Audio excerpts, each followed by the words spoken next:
My name is Lena Moreno. Today marks 3 days since my divorce became final. I sat in that big house in Irvine, the one with the pool, except it wasn't my house anymore. Mark and Emily sat across from me.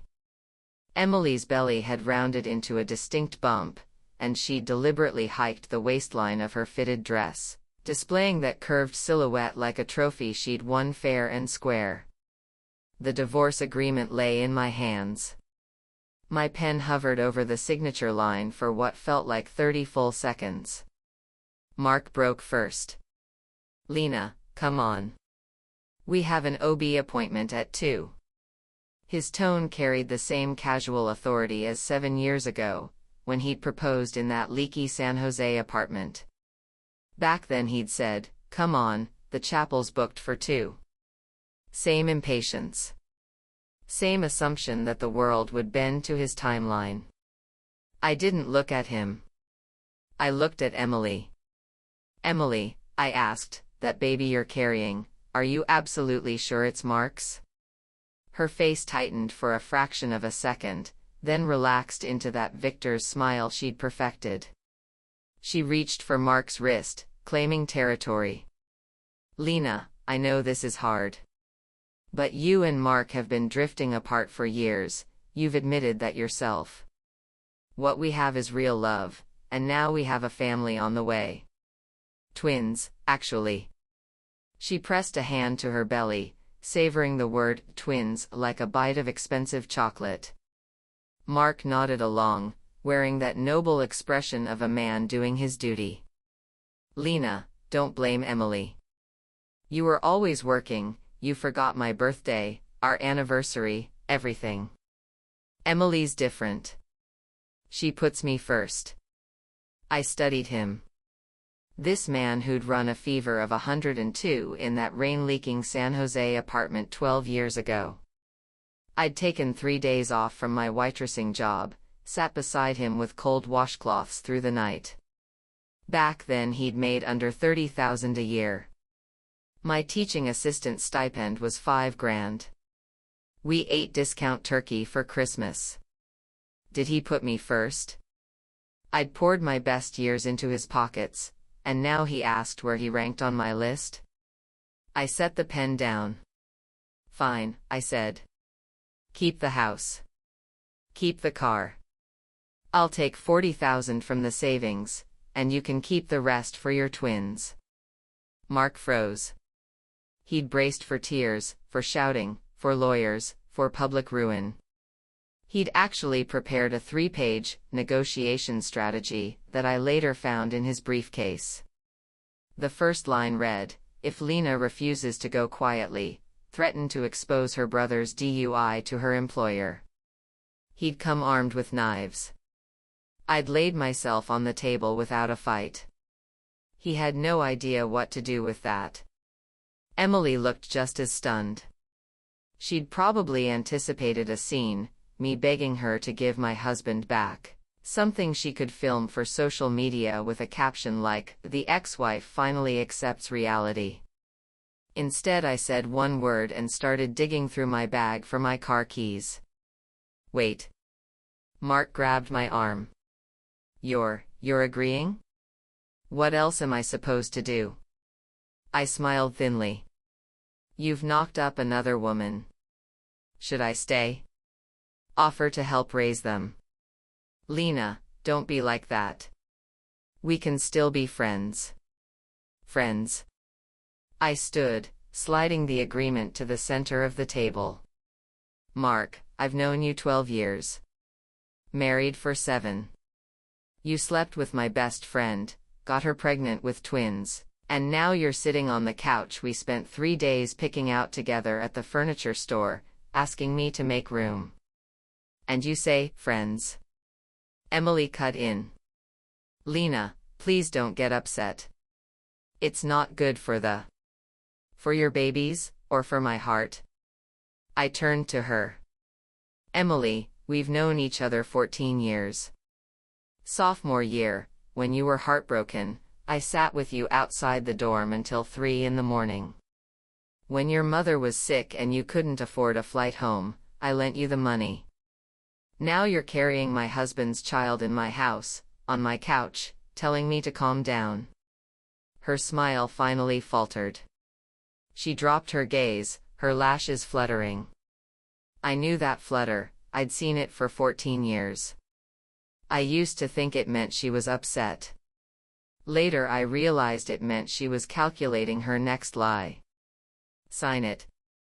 I picked up the pen again, scrawled Lina Moreno across the line, and slid the folder back to Mark. "Don't bother driving me. I'll call an Uber."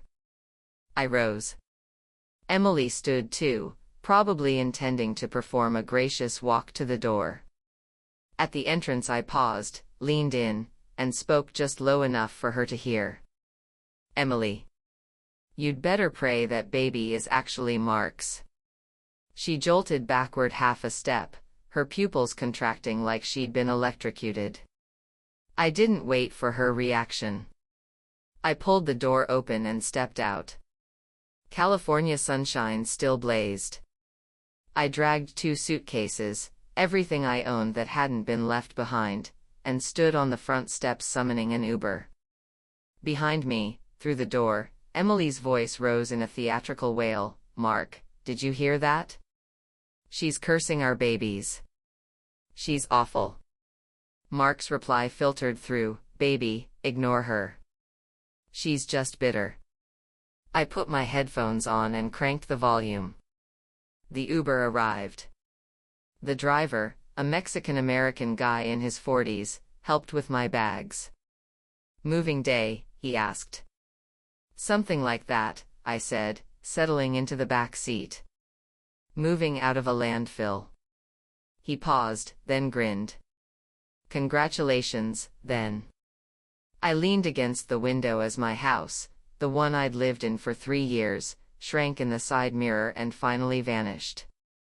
My eyes stung, but I didn't let the tears fall. I told myself, "Lina, starting today, you live differently." The new apartment was in Costa Mesa, 20 minutes from work. 1 bedroom, 1 living room, $2,100 a month. The furniture came from second-hand shops, the sofa showed wear at the corners, but a throw blanket covered it well enough. I spent my first week in isolation. Phone off. No calls, no texts. The refrigerator held frozen pizzas and canned soup. I'd heat something up when I got hungry, eat it on the floor, then lie on my mattress staring at the ceiling for hours. My mind replayed everything. I remembered the first time Emily met Mark in college. She'd said, "Your boyfriend's cute, can I borrow him for a couple days?" I'd laughed along, thinking it was a joke. I didn't realize she'd written that line down somewhere and waited 14 years to cash it in. I remembered our wedding reception. Emily got drunk and clutched my hands, saying, "You're so lucky, Lina. When will I find a man like Mark?" I'd patted her back and said, "You will." I thought she was happy for me. I didn't notice the other light in her eyes when she looked at him. I remembered the last 3 years, when Emily started visiting more often. When I worked late and came home to find them in the living room with wine, laughing too easily, falling silent the moment I walked in. I'd thought that silence was just embarrassment about a private conversation. I didn't know it was them separating their bodies before I saw them. I wasn't completely blind. About a year ago, I came home at 1 in the morning. The living room light was still on. I walked in quietly and found Emily perched on the arm of the sofa, Mark's hand resting on the back cushion behind her. They were leaning close, looking at the same phone screen. When the door opened, they sprang apart like teenagers caught smoking. "Watching what?" I'd asked. Emily flipped her phone face down. "Oh, nothing. A photo of a blind date." I was asking Mark for his opinion. Mark backed her up. "Yeah, the guy looked sketchy." I told her to pass. I'd believed them. Because back then, I couldn't imagine two people I'd trusted for over a decade conspiring against me. Trust shrinks your imagination. The more you believe in someone, the less you see what's right in front of you. Lying on that second-hand mattress, I figured it out. I wasn't stupid. I was just loyal. But loyalty shattered once, and once was all it took. The next morning I turned my phone back on. Over 100 messages flooded in. My mother's anxious voice notes. Coworkers offering careful condolences. Mutual friends expressing shock. I replied to none. But one missed call caught my eye. Joan Wilson, Mark's mother. I hesitated 5 seconds, then called back. She answered on the first ring. Her voice was ragged. Lena. Mom is so sorry. She'd never let me call her Mrs. Wilson. She'd always said, "You're family now, call me Mom." After the divorce, I didn't know what to call her, so I stuck with a Joan. She didn't correct me, but every time I said it, she sighed. "Joan," I said, my throat tight, "don't apologize. What happened between Mark and me isn't your fault." "Of course it's my fault." Her voice jumped, then dropped to a whisper. That animal betrayed you." I knew something was off with that Emily. "I told Mark," I said, "don't be a fool, Lena's the one who's good to you." He wouldn't listen. He argued with me. She broke down crying. I listened to her sobs on the other end, and somehow the pain eased. One person in this world still saw my side, even if she was my ex-husband's mother. "Joan, it's over now," I said. "I'm okay." "Where are you staying?" "Let me bring you food." "You never cook for yourself." "I'm fine, I've got an apartment in Costa Mesa. Close to work, very convenient." A beat of silence. Then Joan took a shaky breath, like she was steeling herself. "Lena, when you and Mark signed the papers, did you say something to Emily?" "What do you mean?" "At the end.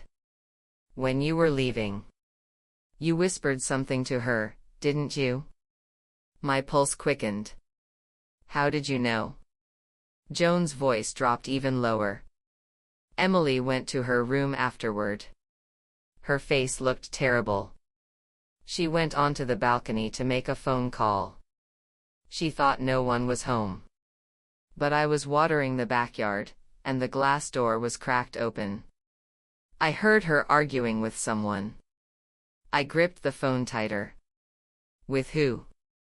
"She called him Marcus. She said, 'You need to handle this. That woman knows something.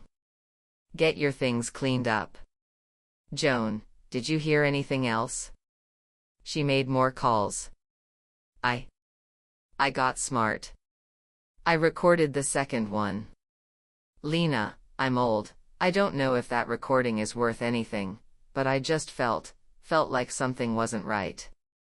That baby she's carrying, what if it's not?" She couldn't finish the sentence, but the implication landed like a nail in my skull. "Joan," I said, keeping my voice even, "can you send me that recording?" "Yes. Right away." She paused. "Lena, do you think the baby isn't his?" "Joan," I said, "I don't know anything for certain yet. But this Marcus, I think he's worth looking into. I believe in you." Her voice steadied.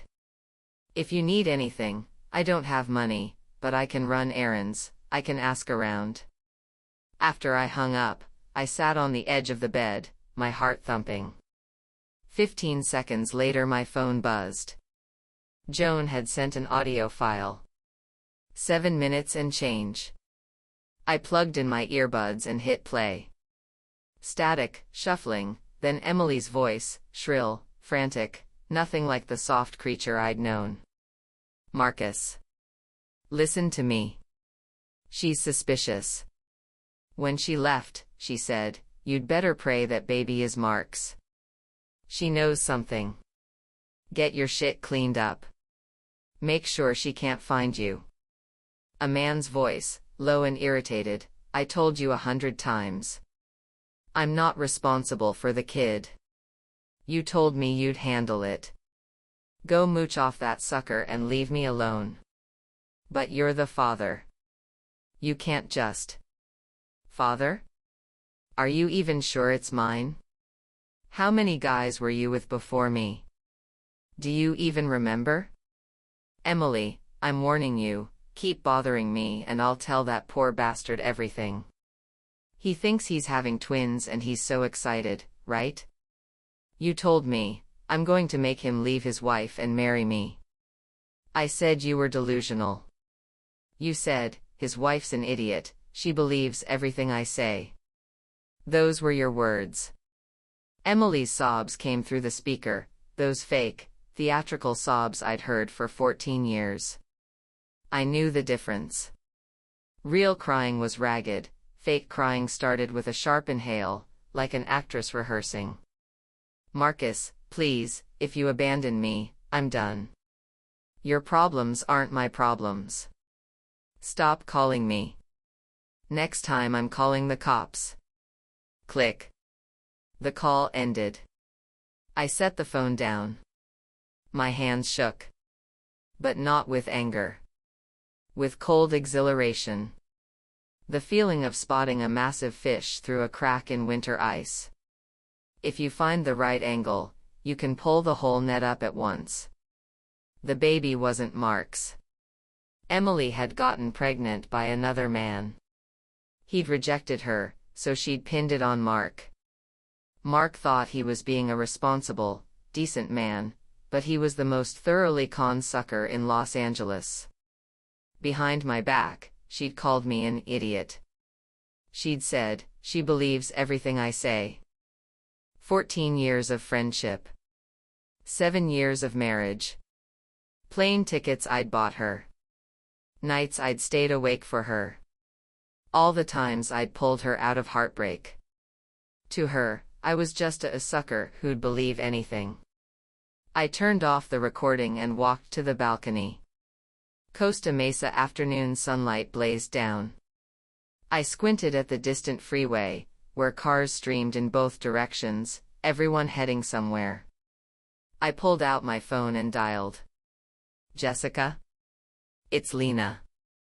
Remember when you mentioned a private investigator who does background checks? Send me his contact. Jessica, my former colleague, now worked at a law firm. Efficient, no unnecessary questions.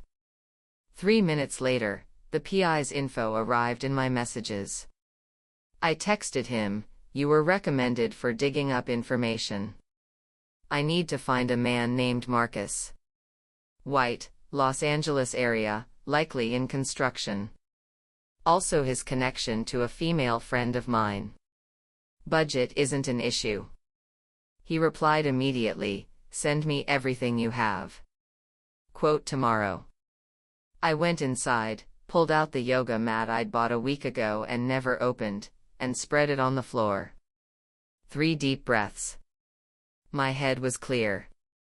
The investigator's report arrived 12 days later. It cost me $12,000, nearly a third of my remaining savings. I didn't blink.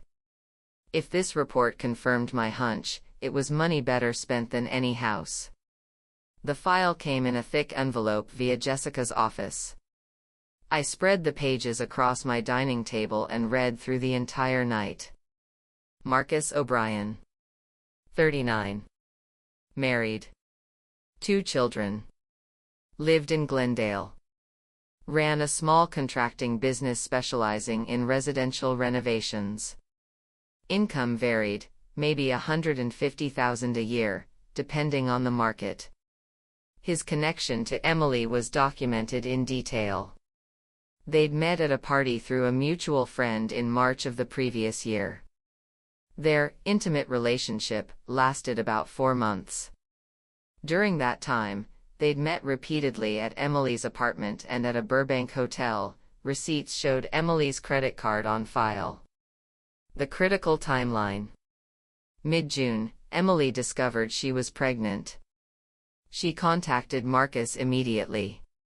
Marcus reacted violently and told her to deal with it. Emily refused. They had a screaming fight. Marcus cut off all contact and blocked her number. Late June, Emily started appearing at my house frequently. I was away on audits, sometimes working till midnight 3 days a week. She and Mark started comforting each other right around then. Early July, Emily placed a positive pregnancy test and an ultrasound photo on my dining table. Mark discovered he was going to be a father. The report included a transcript of another recording. The PI had hired a freelancer to pose as a client and get Marcus drunk. After a few beers, Marcus's filter dissolved completely. Biggest mistake of my life was meeting Emily. That woman is certifiably insane. She insisted on having my baby. I said, "Are you crazy? I have a wife and kids, I'm not divorcing anyone." She told me, "Then I'll find someone else to take care of it." I said, "Do whatever you want." And she actually found some sucker, some friend's husband with money, and she talked him into divorcing his wife. You wonder why there aren't enough idiots in this world. I listened to that clip 7 times. The next morning, sitting at my desk at work, I stared at my computer screen and pieced the puzzle together in my head. I've never been a screamer. When I face a problem, I gather every card first, then I play them one by one. On every audit project I've ever led, my spreadsheets never have a single decimal error. Not because I'm a genius, because I spend twice as long checking every digit. This situation was no different. I had several cards in my hand. First, Joan's recording, proving Emily had been intimate with Marcus and that the baby likely wasn't Mark's. Second, the PI's report and transcript, proving Marcus had admitted the child was his and Emily had deliberately targeted Mark as a patsy. Third, hotel records placing Emily and Marcus together during the exact time frame when she would have conceived. Fourth, a card Mark didn't know about. Before I moved out, I'd taken a comb from his bathroom. It had his hair, follicles intact, in a sealed bag in my suitcase. I'd taken it on impulse, a last bit of insurance I wasn't sure I'd ever use. I'd forgotten it existed until I started digging into all of this. Now I could use it for a DNA test if needed. I wouldn't need Mark's cooperation at all. I'd send that hair to a lab and have the results mailed back. But I didn't play my hand yet. If I marched over and threw the report in Mark's face, would he believe me? He was in the honeymoon phase, high on, expecting twins. Emily would shed a few tears and he'd soften. He'd just think I was a bitter ex-wife seeking revenge. So I waited. I let them assemble their audience. Let them perform their happy family routine until all the seats were filled. Then I'd rip the curtain down. Starting that week, I began appearing in the peripheral vision of Mark and Emily's social circle. I was subtle. I'd lived in LA for over a decade. Mark and I had many mutual friends. I'd send a casual text to someone, "How have you been?"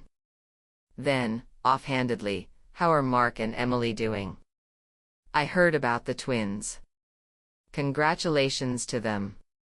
"Oh yeah," the friend would respond, "they had a gender reveal party last weekend, pink balloons everywhere, both girls." "Wonderful," I'd reply. "I'm happy for them." A few days later, I'd have a similar chat with someone else. "Emily's looking so radiant in her pregnancy photos. She's going to be a great mom." "Totally," they'd chime in. "Mark even bought her a new car, said it's a reward for continuing the family line." I never said a negative word about them. I never showed bitterness. To everyone around me, I was just a graceful ex-wife. But gradually, I made their perfect life increasingly visible. The more people who watched their fairy tale, the more witnesses there would be when it all came crashing down. That's called setting the stage. 10 weeks in, my moment arrived. Emily threw a baby shower at the house she and Mark now shared, the house that used to be mine. White tents. Floral arrangements of pink roses and balloons. A 3-tier cake. On Instagram, she posted a caption stuffed with emojis. Grateful for it, Mark, for giving me and our little princesses a complete home. After everything we've been through, our double happiness is almost here. Mama's ready. The photo showed her in a blush pink lace dress, seated on the white sofa, Mark on one knee kissing her belly. Sunlight poured through the floor-to-ceiling windows. Everything was filtered to perfection. Hundreds of comments, so sweet. Twin girls are life goals. Your husband is gorgeous. I sipped my coffee, scrolled through the post, and left one comment, under my own real name, photo and all. Congratulations, Emily. I hope your daughters grow up healthy and responsible, just like their father. No tags. No hints. Just an ex-wife's gracious congratulations. Immediately someone replied, Lena, you're so classy. What a generous spirit. That's real healing right there. Another person couldn't resist asking, wait, who's their father? I didn't reply. That question was a pebble dropped in still water. The ripples would spread. In this digital age, any seemingly harmless question gets fished up again at the perfect moment. But the real torpedo, I launched elsewhere. That night, I created an anonymous Twitter account and posted one tweet, linking Marcus O'Brien's full name and his company's website. Anyone know Marcus O'Brien? Contractor in Glendale. Heard he's got an illegitimate child due soon. Wonder if his wife knows. Hashtag LA gossip, hashtag paternity mystery. No concrete accusations. No photos, no recordings. Just, I heard. In a city where gossip spreads faster than wildfire, that was enough. By the next afternoon, the tweet had 40 retweets. Day 3, over 100. Someone posted Kelly O'Brien's Instagram handle. Someone else guessed, are you talking about the O'Brien who does remodels? I know his wife. Then I made my second move.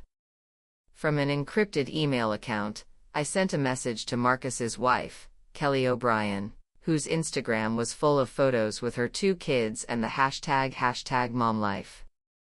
Dear Kelly. There are things you should know. Your husband Marcus had an affair last year with a woman named Emily Foster. Emily is now pregnant, with twins, and the child is Marcus's. She tried to pin the pregnancy on another man, but the truth about the biological father will come out eventually. I'd recommend checking your husband's phone records, especially March through July of last year. From someone who cares. No signature. No identifying details. Just the facts, delivered with surgical precision. Kelly was a stay-at-home mom with 2 young children.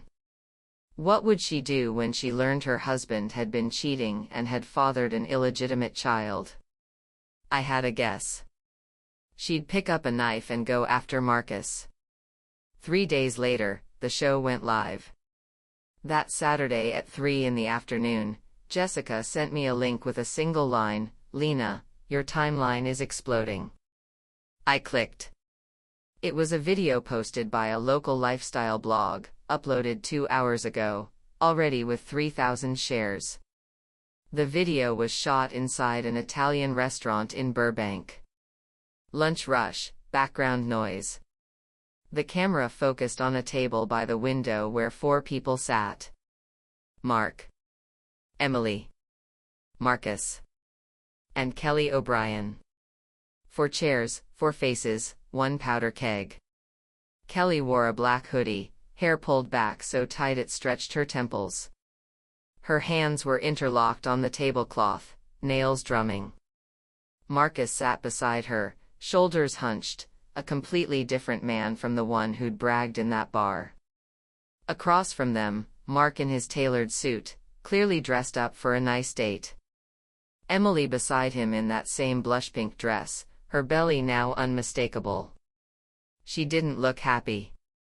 Even before the volume kicked in, I could tell, she knew she was cornered. For the first 30 seconds the audio was muddy. Then Kelly shot to her feet and swept everything off the table, water glasses, silverware, and a bread basket. "Say that again?" Her voice cut through the din like a blade. Marcus tried to pull her back down. "Kelly, let's talk about this at home." "Home? You told me you didn't even know this woman." Kelly pointed at Emily, voice shaking. "And now the hotel records are just a coincidence?" The entire dining room had gone silent. A server froze mid-step holding a tray of entrees.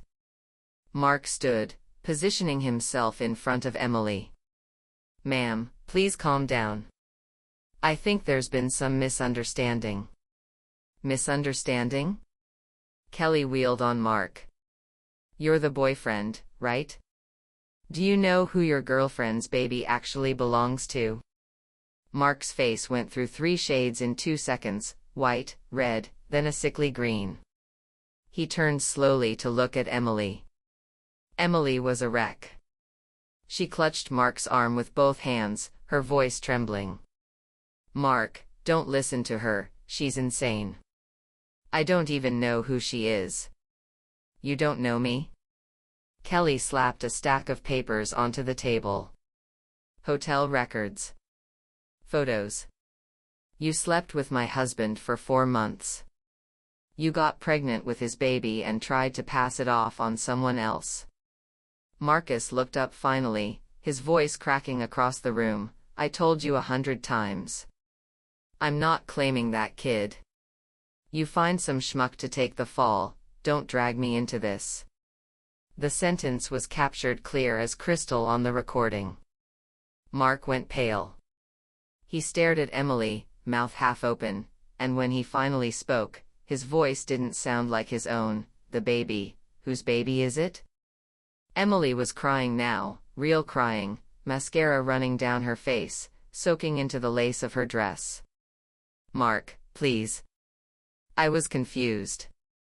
I'd just broken up with someone when we got together. I didn't think." "You didn't think?" Mark's voice jumped an octave, echoing off the restaurant's high ceilings. "You told me the baby was mine. You told me to divorce my wife. You made me kick Lena out, and now you're telling me you didn't think. The other man wouldn't take responsibility. I was scared you'd leave me. So you lied." Mark grabbed a water glass and hurled it against the floor. Shards exploded across the tiles. "You made me leave my wife for another man's baby." Someone in the crowd whistled. A woman yelled, "Film this, film this." The camera wobbled then steadied. Someone had found a better angle. Marcus pulled Kelly toward the exit. "We're leaving. Now." Kelly shoved him off. "Leaving? With you? You have a baby out there. You've been hiding this for almost a year. Get out of my sight, don't ever come back." She stormed off, heels clacking. Marcus chased her out the door, only to be stopped by a server holding a check. "Sir, you need to settle the bill." Marcus shoved the server aside and disappeared. The server stood frozen, receipt in hand, looking utterly lost. The camera swung back to the table. Emily had collapsed into her chair, sobbing. Mark stood across from her, chest heaving. Finally Mark spoke. Softly, but the mic caught every word. "Emily Foster. You're getting a paternity test tomorrow. If those babies aren't mine, you're out of that house. And you're not getting a cent. Then he grabbed his jacket from the back of the chair and walked out without looking back. Emily sat alone, crying. A kind waitress brought her napkins. She took them, pressed them to her face, and shook. The video ended. I sat with my hand over my mouth. Not sadness, that electric, finally a sensation. I played it back. Then a third time. When Mark said, "You made me divorce my wife," his expression was genuinely tortured. The pain of betrayal, of being used, of realizing he'd been the fool. He deserved it, but I admit, the corner of my mouth twitched. He'd finally tasted what I'd tasted a year ago. Jessica texted, "You saw it?" "Yep. That email you sent has nothing to do with me." I typed fast. I'm just an ex-wife quietly moving on with my life. If his new life crashed, that's his own luck. Jessica replied with a thumbs up. I set my phone down and walked to the kitchen for water. Outside, the Costa Mesa sunset blazed orange and pink across the living room floor. I lifted my glass and smiled. Funny thing. I'd sent that email to Kelly just last week. Now she'd managed to assemble all 4 players at one table. That's the thing about timing, sometimes you just hand someone a match. They'll light the fuse themselves. The video went viral. That local blog gained 8,000 followers overnight. The clip ricocheted through Facebook, Instagram, even LinkedIn. Burbank restaurant 4-way showdown, it trended locally for 2 full days. I started receiving sympathy messages. Mutual friends who'd conveniently stayed neutral now rushed to remind me they'd always been on my side. Lena, you were so wronged, Mark was completely duped. Emily is absolute garbage. A few asked cautiously, did you already know? I didn't reply to any. I posted one public status, a photo of my sunset view, with the caption, "What's past is past. Wishing everyone peace." Comments rolled in, "Lena, you're so gracious. This is how you handle heartbreak with dignity."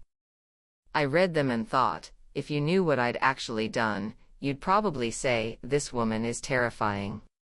But I didn't care. Being called terrifying was better than being called naive. The next morning, Mark's calls started. My phone buzzed on the charger. Mark Wilson. I let it ring out. Second call. Third. Fourth. The 17th call came through with a dozen texts in between. I didn't read them, I already knew the script. "Please pick up, please forgive me, I was deceived, I miss you." On the 17th ring, I answered. Lena. His voice cracked, raw, sleep-deprived, carrying a hoarse edge. "You finally picked up. I have to tell you, Emily, that woman lied to me. The baby isn't mine. I got a paternity test, it's not mine. She had an affair with another man and pinned it on me." Lena, I was so wrong. I'm so sorry. I never should have divorced you for her. Please, give me another chance. I'll give you back the house, the car, everything. I just want you back. Mark. I leaned back in my chair. Calm down. How can I calm down? I threw you away for a liar. I was raising another man's baby. I have nothing left, the company fired me, I can't afford the mortgage alone. The company fired you? I kept my voice flat. The video went everywhere. HR saw it, they said my personal reputation was damaging the brand. I was there 6 years. All because of that video. I paused. A small, private satisfaction bloomed in my chest, but my face stayed still. So what are you going to do now? I want to come home. Lena, I want our old life back. That house is gone, isn't it? She kicked you out. Emily moved out this morning. Her sister came from Ohio to pick her up. I dumped all her stuff on the front lawn. Lena, I finally see clearly, I only have you. Mark. I cut him off. Listen to me. One sentence. Yes. Yes. Anything. I knew Emily was lying to you. 2 months ago. The silence on his end was absolute. No breath. No static. Like the line had died. What did you say? Your mother, Joan, she overheard Emily on the phone with Marcus. I have the recording. Emily said, word for word, the baby is Marcus's. Joan sent it to me the same week. You knew? Yes. And you didn't tell me? His voice pitched into fury. You knew I was being played, you knew she was lying, and you just watched me make a fool of myself. You watched me worship that snake. Mark. My voice went cold. Do you remember what you said when I told you to make sure that baby was yours? You called me a bitter psycho. You chose her over me. You chose to believe her. He went quiet. Why would I warn you? You threw your wife of 7 years out for a lie and a baby you didn't even father. Did you warn me when you were sleeping with her on our couch? In our bed? In my car? Did you think of me once? I took a breath and went on. And the worst part? You're only back here because you got burned. If you'd never found out the truth, if you'd never done that test, you'd be with Emily right now, living in my house, sleeping on my sheets, raising someone else's kids. You didn't come back for me. You came back because your plan blew up. That's who you are, Mark. And you deserve everything that happened. A 10-second silence stretched between us. Then his voice came, small and hollow, Lena, don't you have any feelings left? Any old love at all? Old love. I laughed softly. Write those 2 words down. Look at them. Then tell me if you thought of them even once when you were with Emily. He didn't answer. Don't call me anymore. We're done. I hung up and blocked the number. Then I leaned back and stared out the window. The sky was cloudless. A plane drew a thin white line across the blue. I took several long breaths. That weight in my chest, the one that had pressed down for months, finally crumbled. Emily moved to Ohio. According to Jessica, her older sister Carol had driven out from Cleveland to collect her. By then Emily was nearly 8 months pregnant, her belly so large she could barely walk. Mark had thrown all her belongings onto the front steps, clothes, cosmetics, her collections, 2 boxes of baby clothes no one would ever wear. Neighbors photographed the pile and posted it in local chat groups. In the photos, Emily wore loose gray sweats, hair scraped back, no makeup, complexion sallow. She crouched on the step, gathering scattered items. Carol stood to the side, arms crossed, visibly disgusted by her sister's mess. The photos racked up 400 shares. Comments read, Karma. That's what happens when you steal someone's husband. Whose babies are those anyway? I looked at those images and felt nothing. Not satisfaction. Just a flat, distant neutrality, like reading about a stranger. But I still had one thing left to do. I hired a lawyer. Diana Wang, mid-40s, specialized in divorce asset disputes. She was lean, wore wire-framed glasses, and tapped her fingers on the table when she spoke. I laid everything before her, the divorce agreement, Joan's recording, the investigator's report, and Mark's paternity test results, which he'd helpfully posted in a group chat, with the words, "No biological relationship to twins," highlighted. "I want a new property settlement," I said. When I signed the original agreement, I gave up the house and most of the assets because Mark told me he needed to support his twins. Now that's proven fraudulent. I paid half the mortgage on that house. I want what I'm owed. Diana flipped through the documents. "Do you have evidence that the settlement was signed under fraudulent representation?" I pointed to Joan's recording and the PI's report. "This proves Emily knew the babies weren't Mark's before the divorce. Mark claimed full assets under false pretenses. I agreed to his terms without knowing the truth."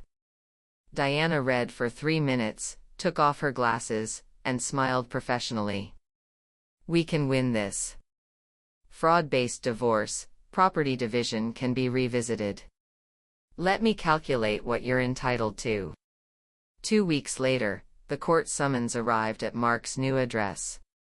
He'd downsized to a far-flung suburban apartment, $2,200 a month, still steep, but half his previous mortgage.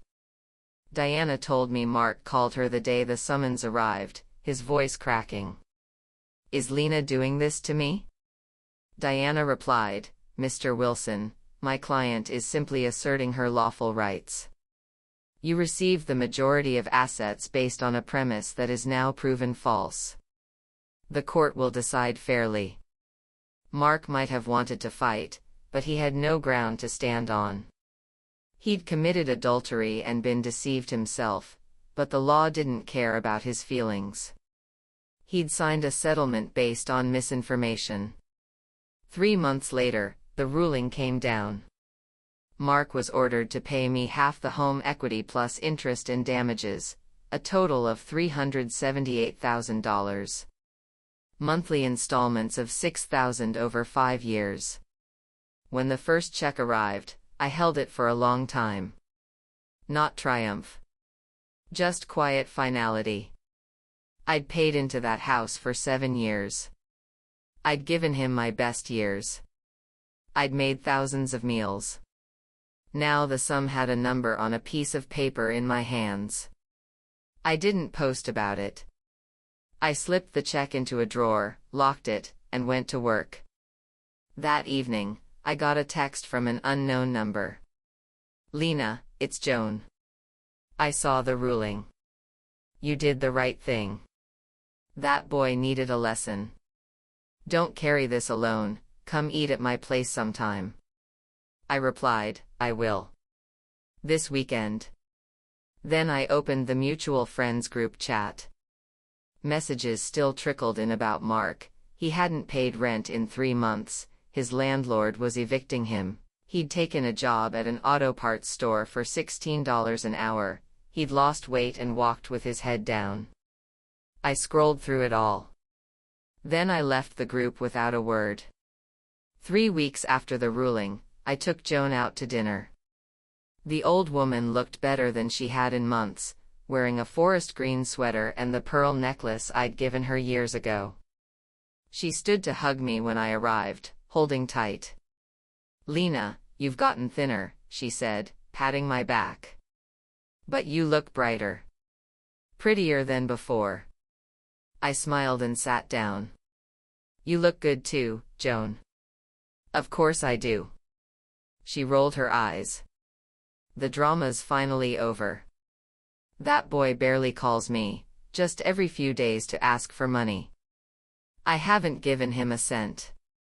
I told him, you're in your 30s, you made your own bed." We ordered seafood pasta. Halfway through, Joan set down her fork. "Lena, there's something I need to tell you." "Go ahead." "Mark came to see me last week." She paused. "Someone told him I was the one who recorded Emily's call. He was furious. He said, 'Mom, you helped her against me.'" I set down my cutlery. "Joan, I'm so sorry. Don't you apologize." She waved her hand. Why shouldn't I have helped you? I begged him not to do those awful things. He screamed at me. He deserved everything he got. I told him, your mother sides with Lena. She's a good woman. You're a fool. I can tell the difference. I looked down, my throat tight. She pulled an envelope from her purse. Here. I want you to have this. Inside was an old photograph. Our wedding, me in white, Mark in a black suit, standing on the beach in Santa Monica, both of us laughing. Keep it, Joan said. I know you don't care about him anymore. But you look beautiful in that photo. You were so happy. Keep it to remind yourself that you were happy once. And you'll be happy again. I tucked the photo away. Thank you. After dinner I walked Joan to her bus stop. I stood by the curb watching the bus pull away. The evening breeze came cool. I pulled my jacket tight. As I turned to leave, a voice called from across the street. Lena. I looked up. Mark stood on the opposite curb.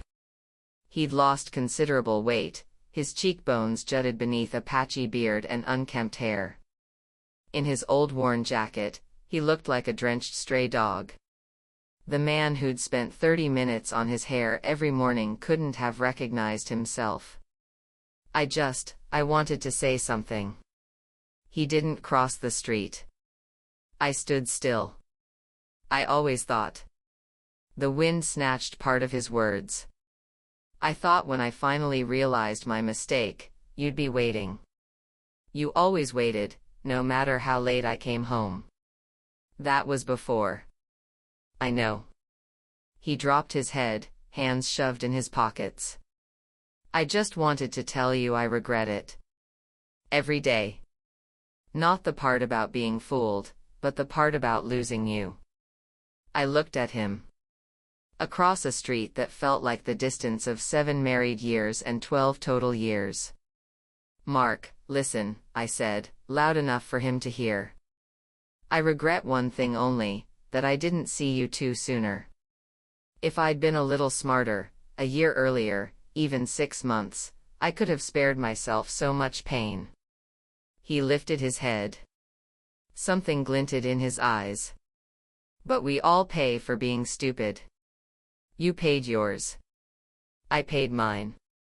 We're even now. I turned and walked away. I didn't look back. 1 month later.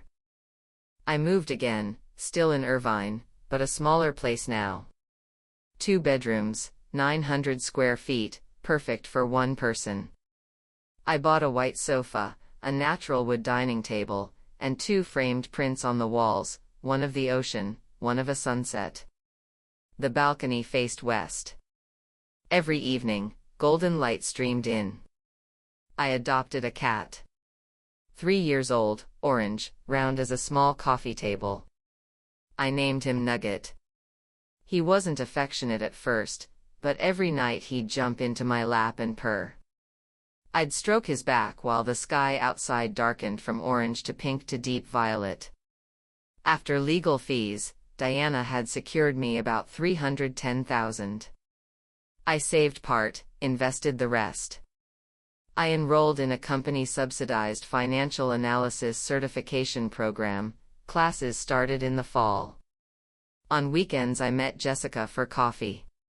She'd started dating an ER nurse, quiet, steady. She wanted life simpler now, she said. I told her she'd found the right person. She said, you should find someone too. I said, no rush. I want to figure myself out first. Sometimes I'd think about the past. The leaky San Jose apartment, rainwater dripping into a pan on the floor while we lay on the mattress listening to the music of the drops. Mark whispering that it was the most romantic sound in the world. Our wedding day, when he nearly stepped on my dress at the Santa Monica shoreline and the bridesmaids yelled, "Slow down." Last fall, when I'd cooked a full dinner and he'd said he had a work engagement, and didn't come home. I later learned he'd spent that evening with Emily in a Burbank hotel. Memories are like old photos in a drawer. You can keep them without looking at them. I learned to coexist. The last thing I heard about Emily came through Joan, via a mutual friend. She'd given birth in Ohio, twin girls, premature, with a month in the NICU. She had no job, no savings, and depended on her sister's charity. Marcus had vanished completely, new number, no forwarding address. Even Kelly had cut him off. Emily had tried to contact Mark, leaving long tearful voice notes saying, "The babies are innocent, could you help with child support?" Mark didn't answer. He blocked her last remaining social account. Someone forwarded a snippet of those voice notes to a chat group. I listened to a few seconds, Emily's voice, wavering, "I know I made mistakes, but the babies didn't do anything wrong. I can't raise 2 kids alone, Mark, please." It was the same soft, helpless voice she'd used to hook him. Tears, laughter, flattery, begging, she'd always relied on the same bag of tricks. I used to believe her. Not anymore. I turned off the recording without finishing it. You learn something over time, save your kindness for people who deserve it. I used to think generosity toward everyone was a virtue. Then I learned that some people see your open heart as a stepping stone. I don't hate her anymore. Hate drains too much energy. I need mine for myself. That evening I sat on the balcony with Nugget, watching the colors shift. Orange. Pink. Purple. Deep blue. A plane blinked west across the darkening sky. I remembered the 3 of us, me, Mark, Emily, watching sunset on the Santa Monica Pier years ago. We were young then, drinking beer, talking about our futures. Emily leaned on my shoulder and said she'd find a good man someday. Mark put his arm around me and promised he'd give me a good life. Eventually they found each other. All those pretty words turned to sea foam under the sun. I pulled Nugget closer. He flicked his tail but rested his head against my arm. I don't need anyone's promises anymore. I'm building my own life. 6 months later. The day I received my financial analysis certificate, I took Jessica and a few colleagues out for Japanese food in Costa Mesa. Good sushi, smooth sake. At some point the conversation drifted to the Burbank restaurant incident. People laughed, still passing around reaction memes. Someone said Mark had been spotted working at a gas station, a customer recognized him, took a photo, and the comments flooded in, "Isn't that the guy who got played?" Jessica shot me a look. "You okay?" I raised my glass. Old news. We move forward. The conversation pivoted to work, travel plans, a new souffle place someone recommended. I leaned back in my chair, listening to their easy chatter, and felt something solid settle in my chest. I walked home. Nugget waited for his dinner. I passed a new apartment building with a lit lobby. The glass reflected my image, a woman alone, back straight, pace steady. I paused for a moment. The woman in the glass was 32. Short hair. Efficient. Fine lines around her eyes, but nothing ugly about them. Her gaze was clearer now, no more of that anxious, "Am I doing enough?" uncertainty. She'd paid for her own apartment, her own cat, her own furniture, modest but hers.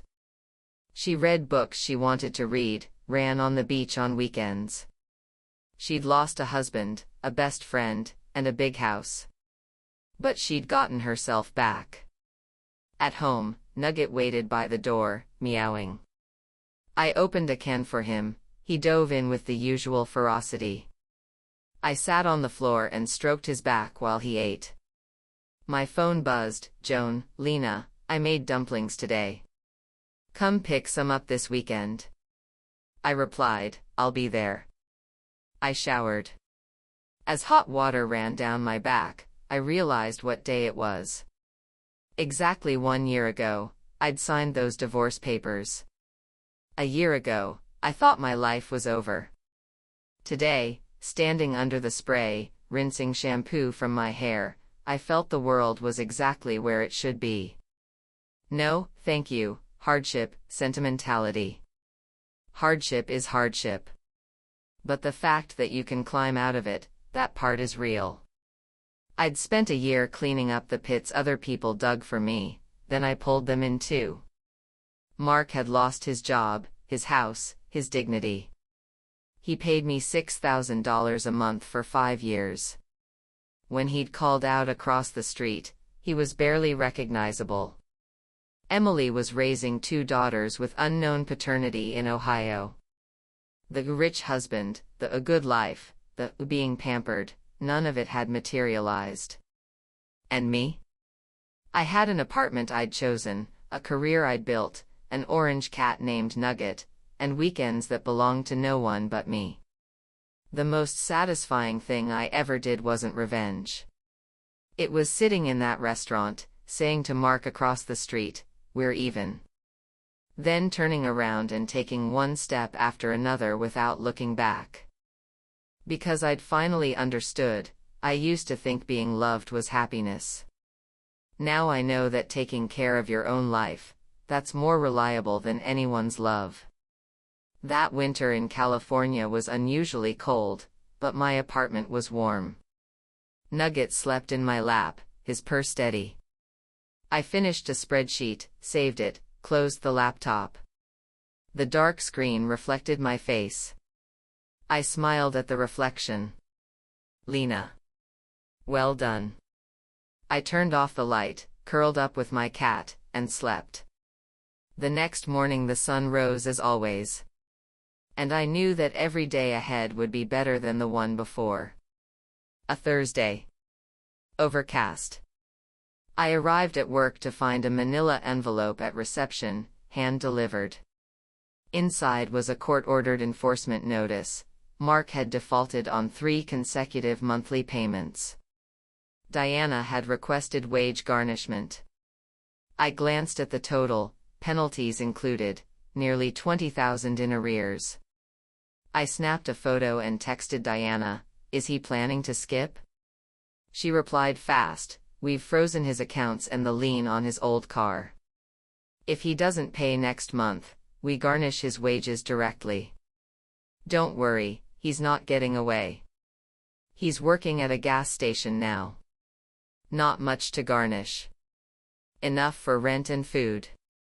Definitely not enough for bars or dates." I smiled, turned my phone over, and went back to my spreadsheets. That afternoon I left on time. Passing the gas station, genuinely coincidental, it lay on my route, I glanced sideways. Mark stood in an orange vest, pumping gas into a white SUV. His hair was worse, his shoulders more stooped. I didn't slow down. I accelerated past. The orange figure shrank in my rear view, merged into traffic, and disappeared. No thrill. No pity. Just a person entirely separate from my life. On the weekend I went to Joan's for dinner. She lived in an older North Hollywood bungalow with a yard full of flowers. She'd made chive and egg dumplings with vinegar garlic dipping sauce, plus a beef brisket stew that fell apart on the spoon. We ate in comfortable silence. Halfway through, Joan put down her chopsticks. "I need to tell you something." "Go ahead." "Mark came last week. Borrowed $300 for rent, his landlord was threatening eviction." She sighed. "I gave it to him. Don't be angry with me, he's still my son. But I told him, this is the last time. My money is for my retirement, not for cleaning up his messes." "You did the right thing." I put brisket on her plate. "I'll reimburse you." "Absolutely not." She waved her hands. I made dumplings because I wanted to. Don't you dare pay me back. I laughed. Fine. But I'm bringing you good red wine next time. After dinner I washed dishes with Joan. She stood drying plates and said, "Lena, have you thought about meeting someone?" "I'm in no rush. I'm not pushing." She set down her towel, looking at me seriously. "I just think you deserve a good man. That first one didn't deserve you. But don't let him make you cynical." "Joan," I said, drying my hands, "I'm happy with myself right now. If someone good comes along, I'll give it a try. If not, that's fine too. I'm not going to settle because I'm supposed to or because I'm afraid of being alone." She nodded, eyes glistening. "Good. I'm proud of you." I drove home with the windows down. Night air carried the scent of jasmine. On Tuesday night, financial analysis course began. About 20 students of all ages. I took a window seat, opened my new notebook with its green cover and faint wood pulp smell. The professor was a white-haired man with a clear, measured voice. First lecture covered discounted cash flow and net present value. I took pages of notes. During the break, I went to the hallway for water. A man stood at the cooler, mid-30s, round glasses, gray sweater, UCLA thermos. He smiled when he saw me. "First time?" "I haven't seen you in earlier sessions." "First semester," I said, filling my cup. "You?" "Second year. I did the foundational cert last year, now I'm continuing." He extended a hand. "Ben Harris." "Lena Moreno." Ben was a structural engineer studying finance for project budgeting. He spoke slowly but clearly. We chatted for 10 minutes about a real-world budgeting case that aligned perfectly with my current work project. "That's a practical approach," I said. "I might try it." He adjusted his glasses. "If you want, I can bring a template next class. It's not complicated." "Thanks." Back in class, I stole a glance at him, front row, left-handed, neat nails. Not the kind of face that turned heads, but solid. Reliable. After class, as I put on my jacket, he approached. "We have a study group on Saturday mornings at the library. Want to join? I can send you the address." "Sure." I handed him my phone. "Add yourself." He typed in his number, called himself, and handed the phone back. "See you Saturday." Saturday. Driving home along the coast, moonlight scattered silver across the water. I put on an old song, volume low. My chest wasn't empty or restless.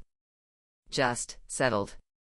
Nugget didn't scratch at the door that night. He curled at my feet, purring like a tiny motor. Study group met at Ben's Pasadena apartment. 5 of us: Ben, me, Anika, an actuary, Terrence, a newly minted financial consultant, and Nancy, a retired woman learning for fun. Ben made coffee and chocolate muffins. The muffins were slightly burnt, but he said his oven had personality. We spent the morning around his coffee table, debating spreadsheets.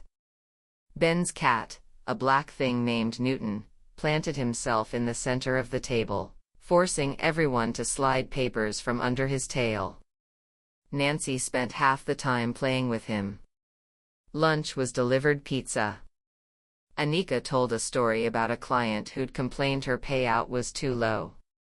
Terrence described his former career in music production before he decided money should at least show up on time. Nancy said she was tired of staring at the TV. I listened to them talk and realized my world had grown bigger. Before, it had been just work, home, Mark, Emily. Now doors kept opening, each one revealing new faces. As we left, Ben walked me to the door. Newton circled my ankles, brushing against my calf. He likes you, Ben said. He hid from Anika for a whole day when she first came. I'm honored. I crouched to pet Newton. He stretched his chin upward, purring. Ben leaned against the doorframe. Next Saturday? I'll be there. I stood. Try to improve those muffins. He laughed. I'll do my best. Driving home, my phone buzzed, a text from Ben. Newton says you're welcome anytime. Attached, a photo of Newton sprawled on the sofa. I replied with a photo of Nugget sunbathing. Nugget says hello, fellow cat. No flirting. No subtext. Just two adults who'd met in a classroom and found each other easy to talk to. A small, bright corner in both our lives. 7 weeks into the course, after a late class, I came home to an Instagram DM. From an unfamiliar account. White flower avatar. Username, Carol_Foster_O. I opened it. Lena, this is Carol, Emily's sister. I know you probably don't want to hear about her, but I have nowhere else to turn. Since the twins were born, Emily's health has been bad. They were premature. One spent a month in the NICU. The medical bills are crushing. She has no job, no savings, and 2 babies alone. She's been diagnosed with postpartum depression. I know what she did was wrong. But as her sister, I'm begging, could you just tell her you forgive her? I think she needs to hear it. Please. I read it 3 times. Then I set the phone down, walked to the kitchen, and poured a glass of water.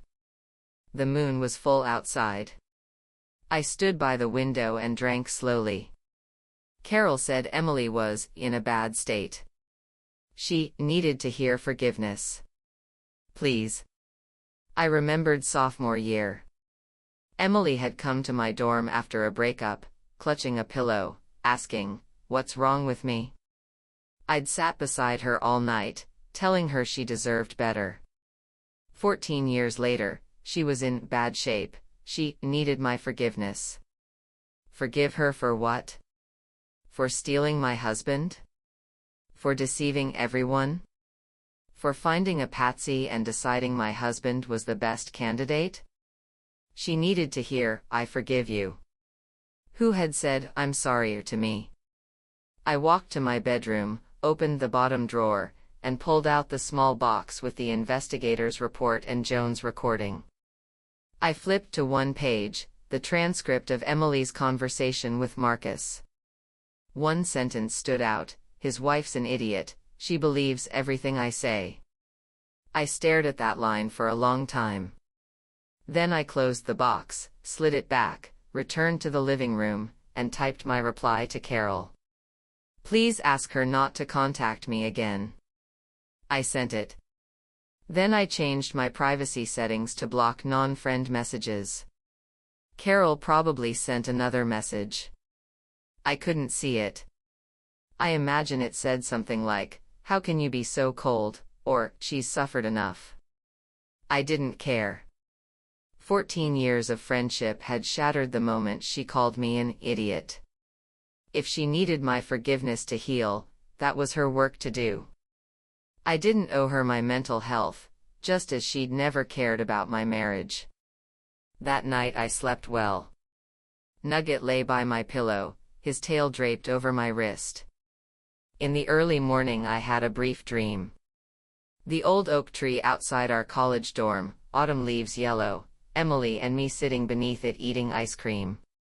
She said, "Lena, you're my best friend." I said, "You're mine." The wind scattered the words. When I woke, sunlight crept through the curtain. Nugget stretched. I left the dream under the pillow and went to brush my teeth. What happened in the dream could stay in the dream.